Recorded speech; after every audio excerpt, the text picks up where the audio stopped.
The full-scale Russian invasion of Ukraine is often referred to as the world's first large-scale drone war. But what exactly does drone war mean in practical terms, and how is this war being waged? By far the most prevalent type of drone on the Ukrainian battlefield is the first-person view, FPV, drone, a type that our company sells in Ukraine and elsewhere.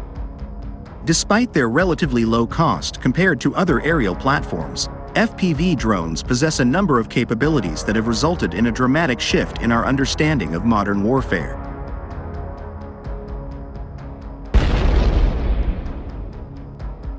Given their navigation capabilities, these drones have become the preferred platform for mounting explosives and executing targeted strikes. Originally emerging from the realm of civilian hobby drone racing, FPV drones have robust motors and frames that are built to withstand the rigors of high-speed races and multiple crashes. Relative to their fixed-wing cousins, copter-type drones have greater maneuvering capabilities, which in the hands of skilled pilots, convert into precision targeting unique to FPV drones.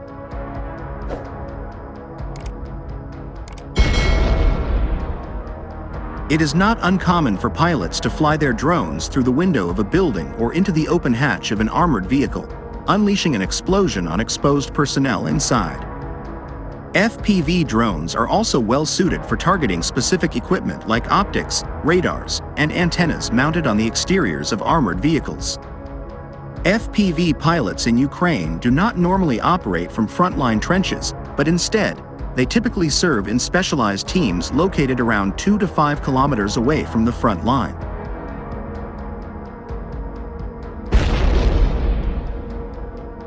While troops' distance provides them with relative security from small arms and larger systems mounted on armored vehicles as well as from the indirect fire of mortars.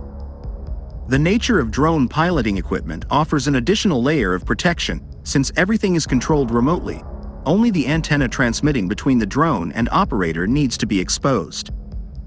The remaining equipment and the team can conduct their operations from the safety of a bunker or basement, while hubs of drone operators are now recognized as high-value targets.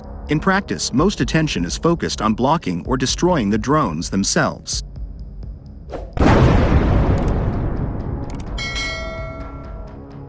This shift of lethal danger from personnel in forward positions to drones has accelerated the proliferation of FPV drone usage. It appeals to soldiers, who naturally seek to minimize the dangers of combat, and also appeals to Ukrainian and Russian commanders as they wage a war of attrition amid growing manpower shortages. The main feature that has made FPV drones such a key weapon in the Russian war on Ukraine is their relatively low cost, with prices for a single unit sometimes lower than $500. This affordability, coupled with performance and tactical versatility, helps to explain the ubiquity of FPV drones on the front lines of the war.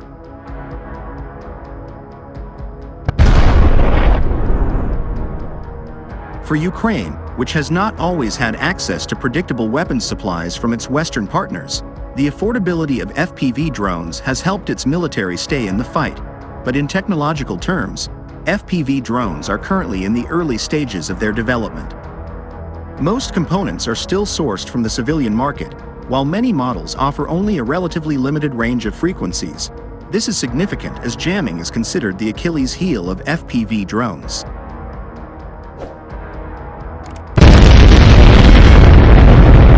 Many skeptics argue that it won't be long until jammers are employed everywhere, rendering radio controls useless. But jammers have their own hardware limitations that can be difficult to overcome. Creating signal interference relies on sending a stronger signal than the one it is aiming to jam. In other words, effective jamming capabilities require considerable electrical power and bulky hardware. This is why most infantry units can only operate with small jamming devices that create a limited protection bubble for short periods of time.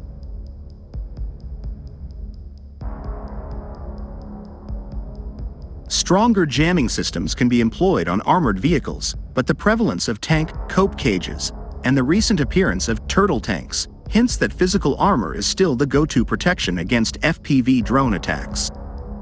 Despite efforts to counter them with jamming technology, FPV drones have proven resilient and have managed to adapt effectively to electronic warfare measures. Ongoing innovations in areas such as customized frequencies, frequency hopping, and automated flight patterns promise to further enhance their effectiveness.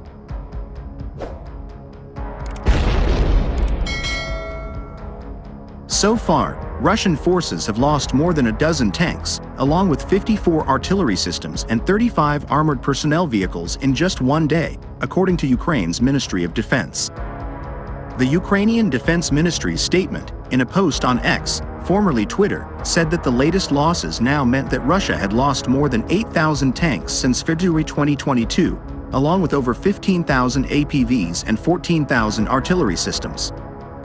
Ukrainian intelligence also reported that over 1,000 Russian troops had been killed or captured in the same time frame, bringing the Russian military's estimated death toll to over 500,000.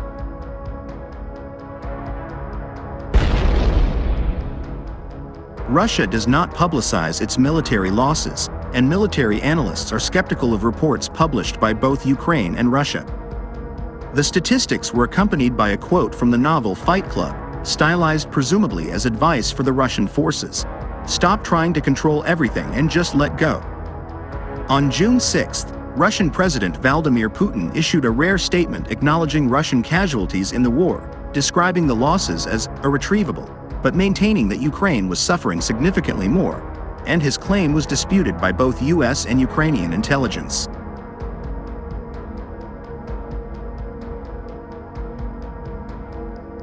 Irretrievable losses are certainly significantly smaller than those of the opposite party, but Ukrainian troops have been told to prepare for any scenario in the Kharkiv region. Where much of the war's impact has been felt, Ukrainian intelligence warned that Russia is planning a new push across the border from the eastern Luhansk region. While on Tuesday, Ukraine's 3rd Separate Assault Brigade reported that Russia was moving to take the villages Cherneshchina and Pershatrovnev, both in the Kharkiv region, as well as a settlement north of Cherneshchina which could serve as a way to advance into Borova.